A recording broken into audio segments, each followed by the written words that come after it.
Hello నమస్తే, నేను journalist Srinivas. ఈరోజు ఆంధ్రప్రదేశ్ వార్తాపత్రికల్లో వచ్చిన వార్తలు, ఆ వార్తలను కొన్న వాస్తవాలు, ఆ వార్తలు హెడ్డింగ్ ఐటమ్స్గా కొన్ని పత్రికలు పెట్టడానికి వాళ్ళు పాటిస్తున్న ఎజెండా, దాంట్లో ప్రజల కోణం, పార్టీల కోణం, రాజకీయాల కోణం, సొంత ఎజెండాలు ఏంటి అనే విషయాలను మనం ఒకసారి విశ్లేషణ చేసే ప్రయత్నం చేద్దాం. ముందుగా సాక్షి పేపర్లో ఒక ఐపీఎస్ ఆఫీసర్ని అరెస్ట్ చేయడానికి బీహార్ వెళ్ళారు. బీహార్ కేడర్లో పనిచేస్తున్న ఆయన ఒక డిఐజీ స్థాయి కేడర్లో బీహార్ గవర్నమెంట్ దగ్గర మన దగ్గర పనిచేసి జగన్మోహన్ రెడ్డి పాలనా టైంలో ఇక్కడ కూడా డిఐజీ కేడర్లో పనిచేసిండు ఐపీఎస్ ఆఫీసర్ సునీల్ నాయక్. ఆయన కోసం వెళ్ళారు ఇక్కడ ఆంధ్రప్రదేశ్ నుంచి పోలీసులు రఘురామకృష్ణరాజుని టార్చర్ చేశారు అనే విషయంలో, ఆయన పైన గతంలో పెట్టిన కేసు విషయంలో టార్చర్ చేశారు అనే దానికోసం, వాళ్ళ పార్టీ నాయకుడి కోసం, వాళ్ళ పార్టీ ఎమ్మెల్యే పైన గతంలో జరిగిన అక్రమ కేసా, టార్చరా, వాళ్ళు అనేది వాళ్ళు అంటారు, వీళ్ళు అనేది వీళ్ళు అంటున్నారు, దానికోసం వెళ్ళారు. ప్రొసీజరు ల్యాబ్స్ ఉంది, కోర్టు రిజెక్ట్ చేసింది ట్రాన్సిట్ వారెంట్ని. అక్కడ నుంచి రిటర్న్ వచ్చారు. ఇప్పుడు కేసు మళ్ళీ వేశారు. నాన్ బెయిలబుల్ వారెంట్ ఇవ్వండి సునీల్ నాయక్ని అరెస్ట్ చేయడానికి అని. అది నడుస్తుంది, ఈరోజు ఉంది కోర్టులో హీరింగ్. అయితే ఆయన్ని అరెస్ట్ చేయడానికి పోయిన పద్ధతి అరెస్టు లెక్క లేదు, కిడ్నాప్ లెక్క ఉంది. గోడలు దూకి ఆయన ఇంట్లోకి వెళ్ళి బలవంతంగా ఎత్తకొచ్చే ప్రయత్నం. ఒక ఎఫ్ఐఆర్ లేదు, వారెంట్ లేదు, కేస్ డైరీ లేదు, ఎందుకు అరెస్ట్ చేస్తున్నావో తెలియదు. సాటి ఐపీఎస్ ఆఫీసరు, పోలీస్ డిపార్ట్మెంట్లో పనిచేసిన సీనియర్ ఆఫీసరు ఎత్తుకొని రావడానికి ప్రయత్నం చేశారు. దానికి మొత్తానికైతే అది రివర్స్ కొట్టింది. ఇప్పుడు అది నడుస్తుంది. అయితే ఆయన నిన్న బయటకు వచ్చి ప్రెస్ మీట్ పెట్టలేదు. సంచలనమైన విషయాలు ఎక్స్ వేదికగా చెప్పారు. జగన్మోహన్ రెడ్డి పేరు చెప్పాలని రఘురామ టార్చర్ చేశారు మమ్మల్ని. జగన్మోహన్ రెడ్డి పేరు ఇప్పుడు పివి సునీల్ కుమార్ అని చెప్పి ఇంకొక ఐపీఎస్ ఆఫీసర్ ఉండు, వాళ్ళిద్దరి పేర్లు చెప్పాలా, నన్ను వేధించడానికి వాళ్ళే కారణం అని చెప్తావా లేదా నిన్ను కేసులో పెట్టాలని, నిన్ను జైలుకు పంపాలా? అంటే ఒకవేళ జగన్మోహన్ రెడ్డి పేరు చెప్పకపోతే జైలుకు పంపుతారా? జగన్మోహన్ రెడ్డి పేరు నువ్వు చెప్పకపోతే నిన్ను జైలుకు పంపుతాం అని చెప్పి ఒక ఐపీఎస్ ఆఫీసర్ని, అది కూడా డిఐజీ స్థాయి ఆఫీసర్ని ఈరోజు బెదిరించే కాడికి వస్తే అసలు చట్టం అమలవుతుందా, ఇక్కడ ప్రజాస్వామ్యం ఉందా, రాజ్యాంగం అమలవుతుందా అనే ఒక అనుమానం వస్తుంది. అది ఒక ఐపీఎస్ ఆఫీసర్కి ఈ పరిస్థితి ఉంటే సామాన్య ప్రజల పరిస్థితి ఏంది, ఈ సొసైటీ కోసం ప్రశ్నించే వాళ్ళ పరిస్థితి ఏంటి అనేది ఈరోజు ఒక చర్చ. అది సునీల్ కుమార్కి, లేదంటే రఘురామకృష్ణరాజుకి, లేదా జగన్మోహన్ రెడ్డికి రఘురామకృష్ణరాజుకి జరిగిన అంశంగానే చూడాలా? ఇది అసలు మన వ్యవస్థలో ఏం జరుగుతుందో, ఏం జరగబోతుంది, ఏం జరుగుతుంది, ఇది ఎటువైపు వెళ్తుంది, నిజంగా ప్రజాస్వామ్యం ఉంటుందా, భవిష్యత్తులో రాజ్యాంగం అవుతుందా, ఇదే పద్ధతి కొనసాగితే పరిస్థితి ఏంటి? ఇది ఏదో సునీల్ నాయక్ పరిస్థితి కాబట్టి సునీల్ నాయక్కి వాళ్ళకి ఏదో ఉంది అని మనం వదిలేయచ్చా? దీనిపైన ప్రజాస్వామ్యవాదులు, బుద్ధిజీవులు, ప్రశ్నించేవాళ్ళు, ప్రజా సంఘాలు మాట్లాడాలా లేదా ఇది కేవలం ఒక వైఎస్ఆర్సీపీ తెలుగుదేశం పార్టీ మధ్యలో ఉన్న ఒక రాజకీయ వైరంగా చూడాలా? చూస్తే చూడొచ్చేమో రాజకీయ వైరంగా. రఘురామకృష్ణరాజు జగన్మోహన్ రెడ్డిని విమర్శిస్తాడు, జగన్మోహన్ రెడ్డి పార్టీ వాళ్ళు రఘురామకృష్ణరాజుని, చంద్రబాబు నాయుడుని విమర్శిస్తారు, వాళ్ళ పత్రికల్లో వార్తలు రాసుకుంటారు. అదంతా ఒక రాజకీయం. ఒక IPS officer, Indian police service officer, భారతదేశంలో అత్యున్నతమైన సర్వీసుల్లో అదొకటి. అటువంటి ఆఫీసర్కి కూడా ఈరోజు రక్షణ లేని పరిస్థితి, అటువంటి ఆఫీసర్ను కూడా థ్రెటన్ చేసే పరిస్థితి ఉంటే ఏంటి పరిస్థితి? రాజకీయ పార్టీల నాయకులు తిట్టుకోవటం, విమర్శలు చేసుకోవటం, మళ్ళీ అధికారం పోవటం రావటం, ఇదంతా ఒక ఎత్తు. దీన్ని ఆ కోణంలో చూడాలా? దీన్ని ఆ కోణంలో చూసి వదిలేస్తే ప్రజాస్వామ్యవాదులు, బుద్ధిజీవుల పరిస్థితి రేపేంటి, ప్రశ్నించేవాళ్ళ పరిస్థితి? ప్రతి వ్యక్తికి ఇదే జరిగింది కదా. ఈరోజు సునీల్ నాయక్ ఏది జరిగిందో అదే జరిగింది కదా.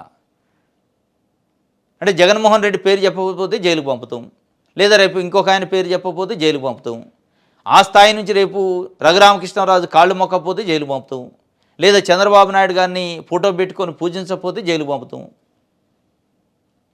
లేదా లోకేష్ గారిని పొగడకపోతే జైలుకు పంపుతాం. అంటే ఎటు వెళ్తుంది ఇది? ఏం సందేశం ఇస్తున్నారు? ఎవరి కోసం పరిపాలన చేస్తున్నారు? ప్రజల చేత ప్రజల కొరకు ప్రభుత్వాలు ఏర్పడతాయి అంటారు. ఇది ప్రజల చేత ప్రజల కొరకు ప్రజలు ఏర్పాటు చేసుకున్న ప్రభుత్వాలు వ్యవహరిస్తున్నట్లేదు. ప్రజలను దంచుకోవడానికి ప్రజలు ఎన్నుకున్నట్టుంది. ఇది కాబట్టి బుద్ధిజీవులు, ప్రశ్నించే వాళ్ళు, ప్రజా సంఘాలు, ప్రజల కోణంలో ఉన్న మేధావులు మాట్లాడాల్సిన అంశం ఇది. ఒక ఐపీఎస్ ఆఫీసర్ పరిస్థితి ఇట్లుంటే ఆయన బయటకు వచ్చి ఆవేదన వ్యక్తం చేయాల్సిన పరిస్థితి ఉంటే, నన్ను టార్చర్ చేశారు, బెదిరించారు, నాకు సంబంధించిన కాల్ రికార్డులు కూడా ఉన్నాయంటాడు. ఏ సన్నసిన్న మనిషి కాదు, చిన్న ఆఫీసర్ కూడా కాదు. ఇది గమనించాలి. అంటే ఆ పేరు చెప్పకపోతే, జగన్మోహన్ రెడ్డి పేరు చెప్పకపోతే నేను జైలుకు పంపుతా అంటే అయిపోతుందా? మీ రాజకీయ వైరాల కోసం ఇది చేస్తే ఎట్లా? ఇప్పుడు కల్తీ నెయ్యి, కల్తీ లడ్డు విషయంలో కూడా అదే జరుగుతుంది. వాళ్ళు కోరుకున్న పేర్లు రాలేదు కాబట్టి మళ్ళీ స్పెషల్ ఆఫీసర్ ఇది ఏకసభ్య కమిషను, కోరుకున్న పేరు రాలేదు కాబట్టి బయట ఫ్లెక్సీలు పెట్టడం, కోరుకున్న పేరు రాలేదు కాబట్టి అసెంబ్లీలలో మాట్లాడటం. ఏంటిది? కొన్ని కోట్ల మంది హిందువుల మనోభావాలకు సంబంధించిన అంశం. అది కూడా ఈరోజు ఉంది. అది ఒక వార్త. ఇది బీహార్ క్యాడర్ ఐపీఎస్ సునీల్ నాయక్ సంచలన ట్వీట్ చేసిండు. లేదంటే జగన్ పేరు చెప్పాలని రఘురామ టార్చర్ చేశారు, లేదంటే నిన్ను నిందితుడిగా చేర్చి అక్రమ కేసు పెడతామని బెదిరించారు. అప్పటి CID chief PV Sunil Kumar పేరు కూడా చెప్పాలని తీవ్ర ఒత్తిడి తెచ్చారు. అవాస్తవాలు చెప్పేందుకు నేను నిరాకరించడం వల్లే నాపై అక్రమ కేసులు. నేను చెప్పే వాటికి అన్ని ఆధారాలు ఉన్నాయి, సరైన సమయంలో బయట పెడతా. ఎస్టీగా పుట్టడమే నా నేరమా?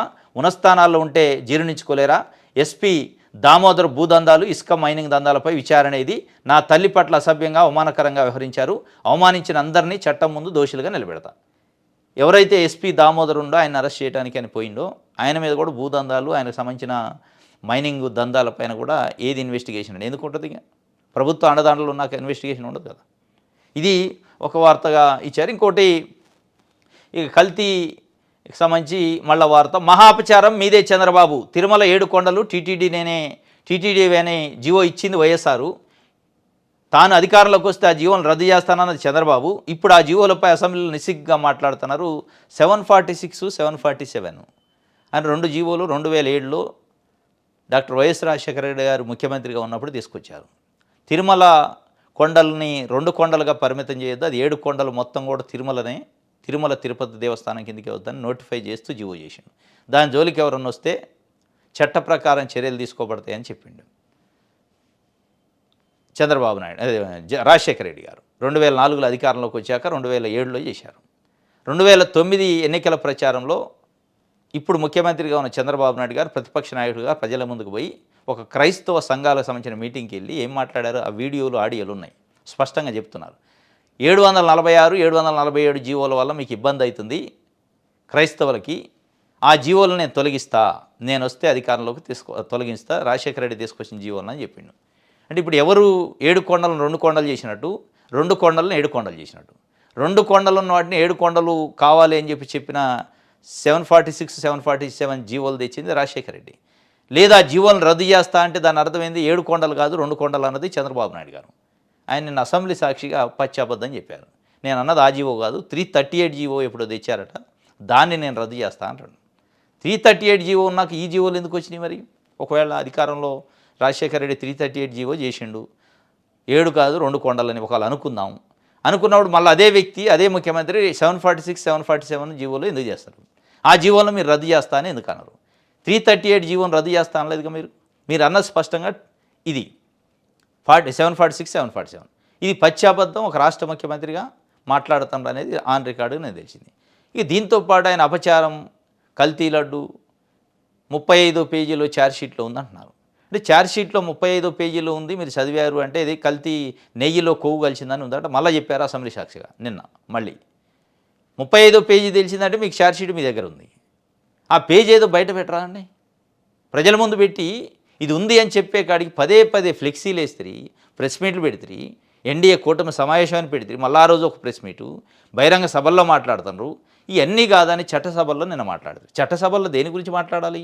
చట్టాల గురించి మాట్లాడాలి, లేదా బడ్జెట్ గురించి మాట్లాడాలి. బడ్జెట్ సమావేశాల్లో ఏ రోజన్నా బడ్జెట్ గురించి మాట్లాడారు? అసలు ఏం బడ్జెట్ పెట్టారు, అది ప్రజలకి ఏం ఉపయోగం, అసలు ఆ చర్చ జరుగుతుందా? లేస్తే కల్తీ నెయ్యి, కల్తీ లడ్డు పదే కల్తీ చేస్తారు. జరిగింది ఒకసారి 2 సార్లు, అసలు జరిగిందా లేదు తెలియదు, కానీ మీ మాటలతో దాన్ని అపవిత్రం చేస్తున్నారు, ప్రసాదాన్ని కల్తీ చేస్తున్నారు.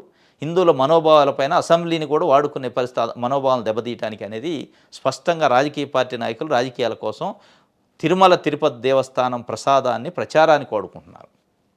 అది రాష్ట్ర ముఖ్యమంత్రితో సహా, ఉప ముఖ్యమంత్రితో సహా. అవసరమా? ఇన్వెస్టిగేషన్ చేస్తున్నారు. మీరే చెప్పారు 35 పేజీలు ఉందని. ఆ పేజీ ఒకటి బయట తీటి మీడియాలో పెట్టరాదని? ఇంత పెద్ద పెద్ద వార్తలు, ఇంత పెద్ద స్టేట్మెంట్లు, బడ్జెట్ను పక్కకు పెట్టి మరీ మాట్లాడాల్సిన అంశమా ఇది?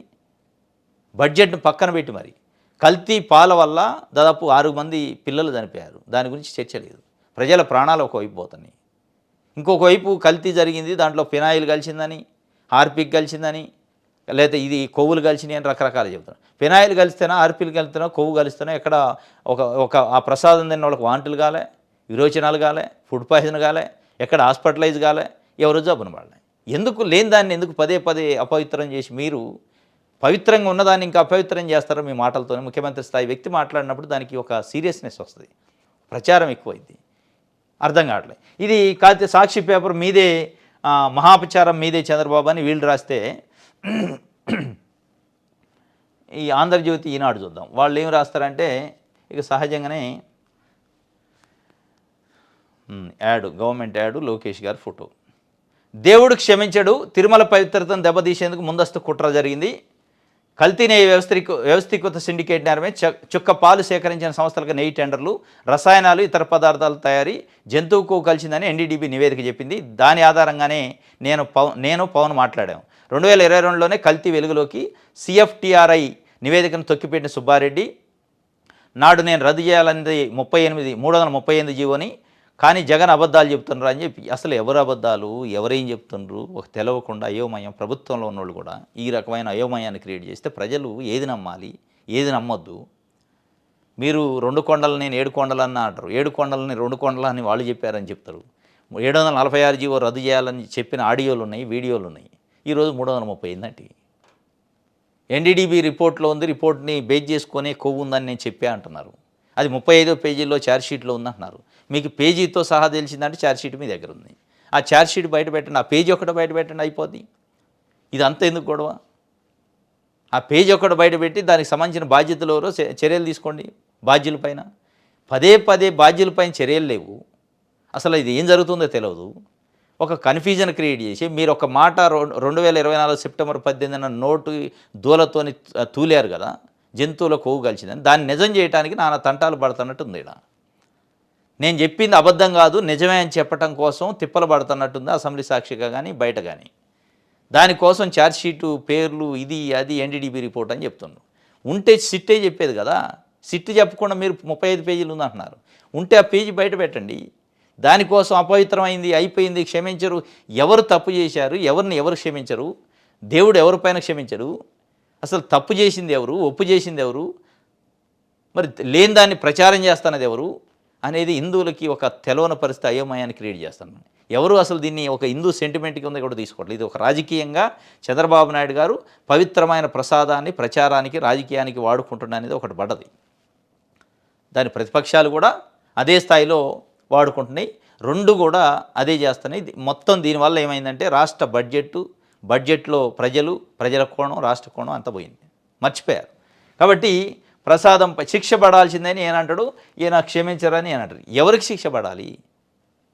ఇప్పుడు పవిత్రంగా ఉన్నదాన్ని పదే పదే బజార్లో పెట్టి అపవిత్రమైంది అని చెప్తున్న వాళ్ళకి శిక్ష పడాలా, లేదా నిజంగానే కల్తీ చేసిన వాళ్ళపైన పడాలా శిక్ష?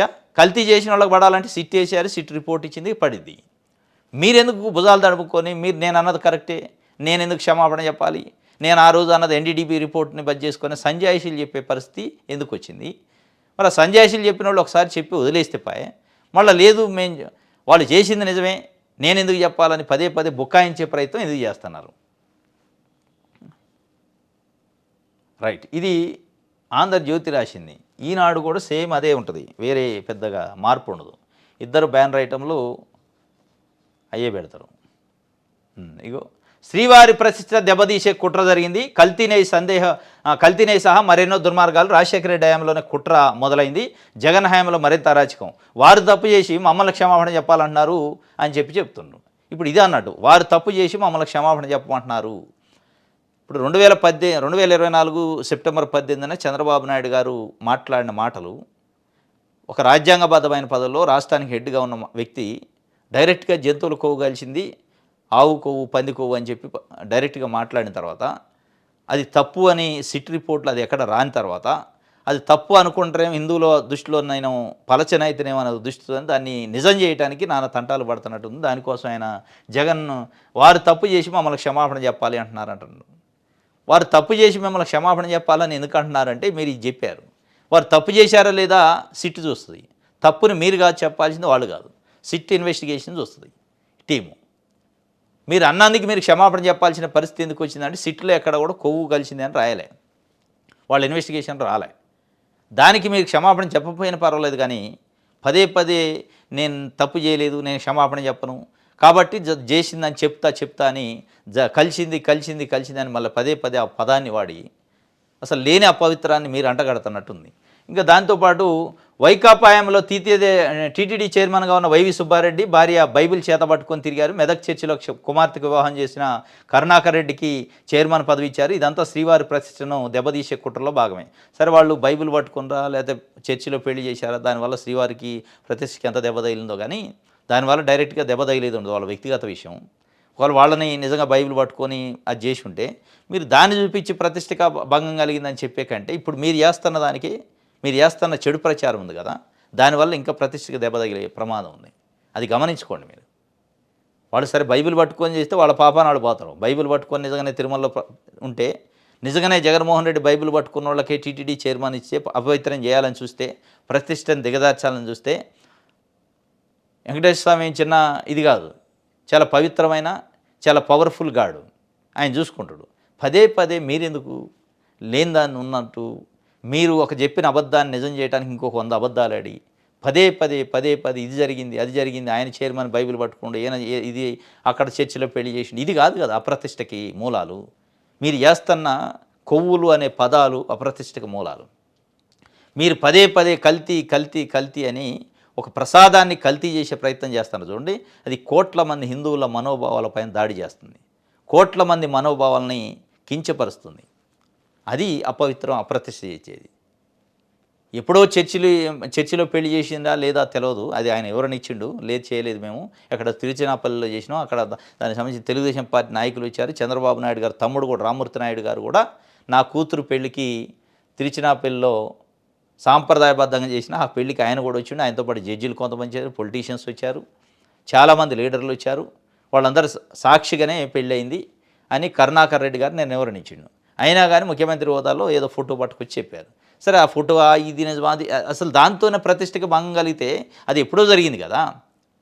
దానికంటే ఇప్పుడు మీరు చేస్తాను అసెంబ్లీ సాక్షిగా బయట మాట్లాడుతున్నది పదే ప్రసాదంలో ఇది కలిసింది అది కలిసింది ఇట్లా కలిసింది అట్లా కలిసింది, లేదు అయిపోయిందిగా 20 కోట్ల లడ్డూలు డ్యామేజ్ అయినాయి, 20 కోట్ల లడ్డూలు అపవిత్రమైనవి అని పదే సంఖ్యతో సహా మీరు ఆడ కొవ్వు కలిసినట్టు చూసినట్టు లెక్కేసినట్టు లడ్డూలు సంఖ్యతో సహా చెప్పి ఒక రకంగా అప్రతిష్ట మీరు చేస్తున్నారు, ప్రచారం మీరు చేస్తున్నారు, పవిత్రత పైన దాడి చేస్తున్నారు. అది గమనించుకోవాలి.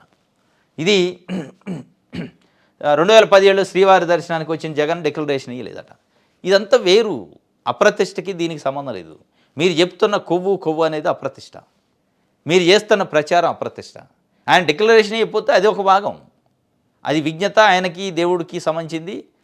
ఆయన్ని ప్రజలు ఎట్లా హిందువులు ఎట్లా చూడాలి, ఆయన అహంకారం అయింది అహంభావం అయింది నిజంగా డిక్లరేషన్ ఇవ్వకపోతే ఆయన నిజంగానే అప్రతిష్ఠ చేయాలని చూస్తే అప్రతిష్ఠకి సంబంధించి దేవుడు చూసుకుంటాడు. మీరు చేస్తుంది ఏంటి, మీరు నమ్ముకున్నోడు కదా, ఆయన అంటే నమ్మలేదు డిక్లరేషన్ ఇవ్వలే, లేదు బైబిల్ పట్టుకున్నోళ్ళు వాళ్ళు కావాలని ఒకళ్ళు నిజంగానే అప్రతిష్ఠ చేయడానికి ప్రయత్నం చేయాలి. మీరు చేస్తుంది ఏంటి మరి, మీరు ప్రతిష్టను నిలబెట్టడానికి ప్రయత్నం చేస్తే పదే బయట చెప్పరు. ఇప్పుడు మీ కుటుంబాల పరువులు కూడా ఇట్లే బయట పెట్టుకుంటున్నారా? ప్రతి కుటుంబంలో ఏదో చిన్న సమస్యలు జరుగుతుంది, దాన్ని తీసుకొచ్చి బజార్లు వేసుకుంటున్నారా? వేసుకోవట్లేదు కదా. టీటీడీ కూడా మన కుటుంబం, మన సంస్థ, మన ఇల్లు, మనం నమ్ముకుంది. దాన్ని పదే బయట పెట్టి బజార్లో పెట్టి చర్చ ఎందుకు పెడుతున్నారు? ఇది కాదా ప్రతిష్ట? ఇది ఒక ఈనాడు కూడా అదే ఇచ్చిండు అన్నట్టు. రైట్, నెక్స్ట్ సాక్షి. ఆగని కల్తీపాల మరణాలు. విశాఖ కేజీహెచ్లో చికిత్స పొందుతూ 6 ఏళ్ల బాలుడు మృతి చెందిన నిన్న 6 చనిపోయారు. ఇప్పటికీ దీనిపైన అసెంబ్లీలో చర్చ లేదు. దురదృష్టం. పనికిరాని దానిపైన చర్చ పెడతాను.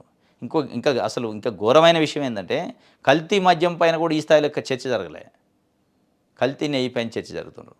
పవిత్రమైన ప్రసాదం సెంటిమెంట్తో కూడింది సున్నితమైన అంశాన్ని పదే పదే సున్నితం అనుకుంటూనే చంద్రబాబు నాయుడు గారు తీసుకొస్తాను. ఇంతకంటే దౌర్భాగ్యం ఇంకోటి ఉండదు. కల్తీ మద్యానికి సరే జరిగిన దానివల్ల పెద్ద పవిత్రత కాదు, అది సున్నితమైన అంశం కాదు, మనోభావాలు ఉండవు అందులో. ఏ మతానికి సంబంధించింది ఇది? ఒక మతానికి సంబంధించింది, ఇందులో మనోభావాలకు సంబంధించింది. దీన్ని పదే పదే దాన్ని తీసుకొచ్చి ఇక అసలు మేమే హిందుత్వం అన్నట్టు మాది హిందుత్వ పార్టీ అనే ఒక ఎస్టాబ్లిష్ చేసే ప్రయత్నం చేస్తున్నారు. అప్పుల్లో చంద్రబాబు సర్కార్ రికార్డు తన రికార్డు తానే అధిగమించిన వైన చంద్రబాబు ప్రభుత్వం 20 నెలల్లో చేసిన అప్పు 3,28,320 కోట్లు. సగటున నెలకు 16,416 కోట్లు అప్పు చేస్తారట నెలకి. ఒక రోజుకి 547 కోట్లు అప్పు చేస్తారు. ప్రతి మంగళవారం చేసే అప్పుల్లాగానే నిన్న మంగళవారం 3,100 కోట్లు అప్పు చేశారు. చంద్రబాబు నాయుడు గారు రికార్డు బ్రేక్ చేశారు అప్పుల్లో. 3,28,321 కోట్లు. ఒక నెలకి సగటున 16,416 కోట్లు అప్పు చేస్తే ఒక రోజుకు 547 కోట్లు అప్పు చేస్తాను. డైలీ అప్పే 547 కోట్ల అప్పుతోని రాష్ట్రం నడుస్తుంది.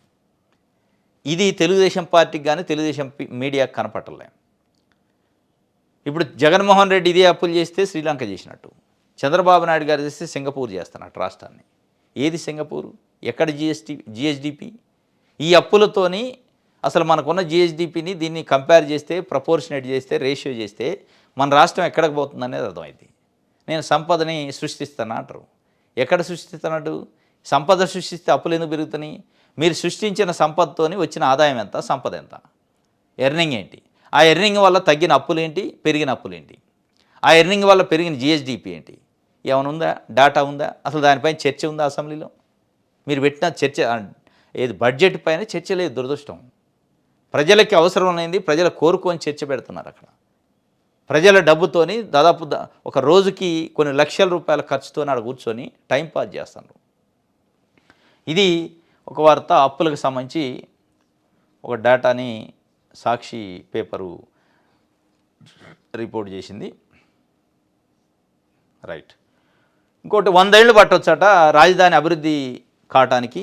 అమరావతి రాజధాని కంప్లీట్ కావాలంటే 100 ఏళ్ళు పట్టే అవకాశం ఉందని కోర్టుకి నిన్న ట్రిబ్యునల్కి ఆంధ్రప్రదేశ్ ప్రభుత్వం ఇచ్చింది. ఏ సందర్భంలో అంటే రాజధాని ప్రాంతం అభివృద్ధికి 100 ఏళ్ల వరకు పట్టవచ్చునని బ్రిజేష్ కుమార్ ట్రిబ్యునల్కు రాష్ట్ర ప్రభుత్వం తెలిపింది. బ్రిజేష్ కుమార్ ట్రిబ్యునల్, నీటి పంపకాలకు సంబంధించిన ట్రిబ్యునల్ ముందు ఆంధ్రప్రదేశ్ ప్రభుత్వం చెప్పింది. ఎందుకు చెప్పింది?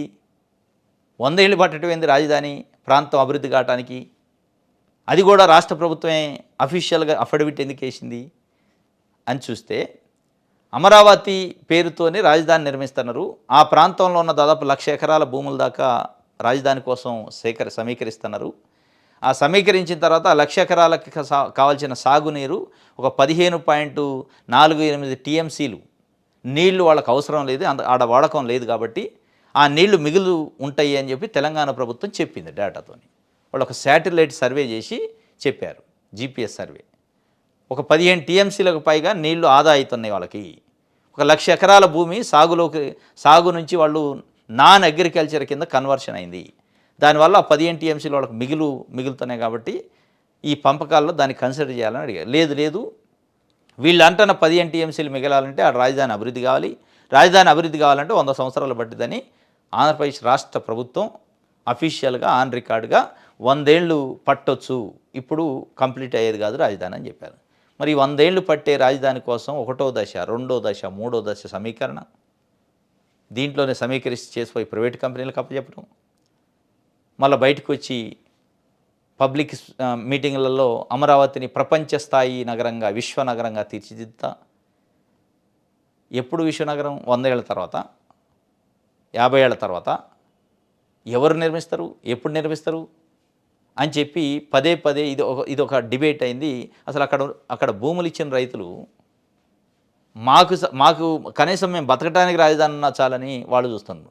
ప్రజలకు పనికొచ్చే రాజధానిని ప్రపంచానికి తర్వాత ప్రజలకు అవసరమైన రాజధాని నిర్మించండి, రైతులకు అవసరమైన రాజధాని నిర్మించండి, రైతులకి ఏ పేరుతోనైతే మీరు భూములు తీసుకున్నారో, ఏ హామీ అయితే ఇచ్చారో అది నెరవేర్చండి అని వాళ్ళు కోరుకుంటున్నారు. అది పక్కన పెట్టారు. ప్రపంచ స్థాయి విశ్వనగరం, విశ్వస్థాయి రాజధాని విశ్వనగరం అని చెప్పుకుంటూ అక్కడ పోయి నిన్న నిజాలు చెప్పారు 100 ఏళ్ళు పట్టొచ్చు అని. ఇది అమరావతి పరిస్థితి. అమరావతి రాజధాని ప్రాంతం అభివృద్ధి కావడానికి 100 సంవత్సరాలు పట్టిందట. అసలు మీరు 100 సంవత్సరాల ముందు చూపుతోనే నేను రాజధాని నిర్మిస్తాను అంటున్నాను. సింగపూర్ మోడల్ అండి, మలేషియా మోడల్ అండి, ఏందేందో మోడల్ అంటారు. ఆ మోడల్ పోయింది, ఇప్పుడు కొత్త మోడల్ వచ్చింది. వాళ్ళ మోడల్లో పేరుకి గ్రాఫిక్స్లో ఉంటున్నాయి కానీ సమీకరణ జరుగుతుంది, భూములు తీసుకుపోయి ప్రైవేట్ వాళ్ళకి ఒప్పజెపుతున్నారు కానీ అభివృద్ధి జరగట్లే రాజధాని. ఇది ఒక వార్త. రైట్, ఇది ఈరోజు న్యూస్ అనాలిసిస్. రేపు తాజా వార్తలతో తిరిగి కలుసుకుందాం. Thank you.